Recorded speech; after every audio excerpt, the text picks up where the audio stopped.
What's going on, guys? Welcome back to another War Thunder video. Today we're taking a look at the Yak-9M.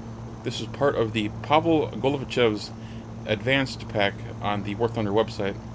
It retails for $16, and not only do you get the airplane, but you also get 15 days of premium account time. So all in all, not bad, but initially I wasn't completely sold. But once I took a further look at the plane, I realized that this is a pretty good value. First of all, you have to take into consideration this is a Tier 3 fighter, which means it's excellent for grinding planes in Tier 3 and 4. And considering how many planes that is for the Soviet Union, that's actually a very good value. Secondly, you have a 3.0 battle rating in realistic battles and 3.3 in arcade. This is very low, quite low for Tier 3. I think the lowest, in fact, that I can find. And what this does is it puts you against lower competition than you would in normal Tier 3 battles. This is extremely advantageous when you're talking about doing something like golden battle wagers. In order to use a golden battle wager, you have to use a plane that is at least Tier 3. The battle rating itself doesn't matter, but if you think of all the Tier 3 fighters, this has the lowest battle rating of all fighters in the game, and therefore you'll be going against the lowest competition while working on your golden battle wagers. And to me, this is excellent value. Just think of all the many thousands of golden eagles that you can win by completing all those golden battle wagers. For example, when I took a look at my golden battle wagers that I have stacked up, if I were to complete all of them, I would get over 20,000 in golden eagles just by completing them. And just think about how much money that would be if you were to buy those golden eagles by themselves. That's a lot of money. And what you could do is think of this as an investment, you know, as a way to earn those golden eagles as part of those wagers. As you saw there, the guns are remarkably accurate because they're all mounted in the nose of the airplane, not the wings. You have one 12.7mm machine gun and one 20mm cannon, all in the nose. The machine gun I'm using stealth rounds. For the cannon, I'm using ground target ammunition. And what you should notice in this video is how quickly I'm able to eliminate a target. As long as I hit the darn thing, usually the plane will either lose a wing or the pilot will be sniped in just a quick burst. There is one drawback, however, to this gun system, and that is the ammunition amount. For your 20mm cannon, you have 120 rounds, and for your 12.7mm machine gun, you have 200 rounds. Now, as long as you're accurate with your shots, you shouldn't have any sort of difficulty in most battles. There have been a couple of battles where I have actually gone through my ammunition and have had to return to base. In one of those battles, I just couldn't hit the broadside of a barn, so I went through my ammo pretty quickly.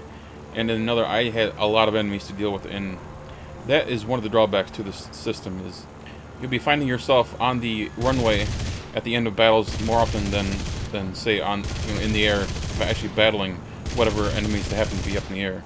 So you'll be relying on your teammates to finish the battle, and that to me is not very fun. So you have to make your shots count and be very accurate with your shooting. If you can do that, you can do quite well with this plane.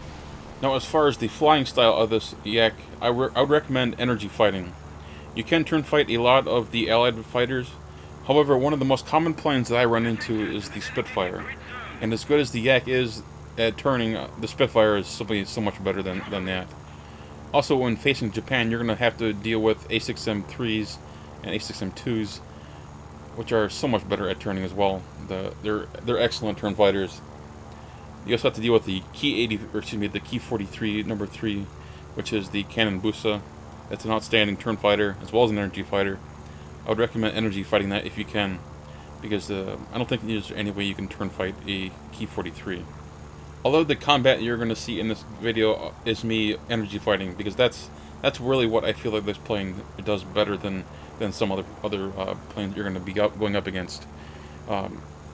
You're going to face planes that have stronger engines, like the P-47, the King Cobras, the A7M1, the CORSAIR, the Hellcat, you name it. There are a lot of very powerful engines in this tier of aircraft, so you're going to want to energy fight them as best you can. Get yourself at a good energy state, and use that energy to defeat your enemy. Sometimes you'll have to use turn fighting as well as energy fighting to combat certain planes. It all depends on the plane and the situation at hand. In this example, I'm against the P-47 who's decided to boom and zoom. and he's doing his zoom part, but now he's decided to loop over, and that allows me to use my speed that I built up in that dive to zoom up to him and get him. I wouldn't have been able to do that if I had just gone in at a level altitude and not climbed at all. So climbing is very important, even if you're using a Yak. Don't buy into the hype that the Yak is a monster turn fighter, because it's not. It's good, but it's not great. And here we see the limitations to the wings of the Yak. Wing rip rate is at 720 kilometers per hour IAS. So write that down. What do you mean write that down? Jim, what are you talking about? Whenever you're flying a new plane, I recommend learning what its limitations are. And one of those limitations is its wing rip speed. In the case of the Yak-9M, it's 720 kilometers per hour IAS. So I write that down and make a note of it in a little book, so that when I take the Yak out again, I know not to come even close to that rip speed. I do that with all my planes. And if you don't do that, I recommend picking up that habit so that you don't rip your wings when you're flying in RB or Sim. In this next match, I'm flying against the Allied forces. This is has a lot of Spitfires on this team. I'm going to use some boom and zoom as well as some basic energy tactics to deal with these Spitfires. However, I'm going to keep that rip speed in mind. I'm going to not come even close to that. See, I'm baiting these Spitfires up, using their eagerness to kill me against them. As they zoom climb up, they lose speed, they lose their energy, and it makes it so much easier target for me. This Spitfire, for example, watch how quickly I eliminate him with these ground target ammunition. He's down. That's how good this ammunition is. Once again, 12.7mm ammunition is stealth, and the 20mm is ground targets. Here's the Spitfire who's coming up to get me. Once I realize he's actually coming up for me, I'm gonna pitch up with my elevator, turn, use my combat flaps to tighten my turn, as well as gain additional lift so that he can't get me. As I see he stalled himself out, I use combat flaps to tighten my turn, raise my flaps so that I don't rip my flaps off, and do a little boom zoom on the Spitfire. Missed the first couple of shots, I don't need enough, but the second burst takes off his right wing, and there's that second target down. Now, friendly LA-5 has engaged the Corsair to my left. However, he's not the only Corsair in the area. There's a Corsair right in front of me at my altitude, more or less. But let me pause it for just a second. Now, what I'm thinking here is I'm seeing this Corsair coming at me, but he's not flying directly at me. He's flying off to my right, slightly. From an altitude perspective, we're at similar altitudes. He's not flying perfectly straight. He's got a slight climb to him, so I know that his energy state is not great. Now what I do is I immediately pitch my nose down to pick up energy. What I'm going to do is I'm going to take him into the vertical, as you'll see here as I resume the video. Drop the nose, gain speed, gain energy, and pitch it up. He tries to come at me in a head-on at the last second. He's now realizing that I'm above him. He tries to match me, but I've got so much more energy than he does because I dropped my nose to gain energy and he didn't. I got enough energy that I can control my plane. He, on the other hand, was practically prop hanging. It's just one of many ways you can deal with an enemy like that. I love energy fighting. It's absolutely exhilarating when everything goes well like that.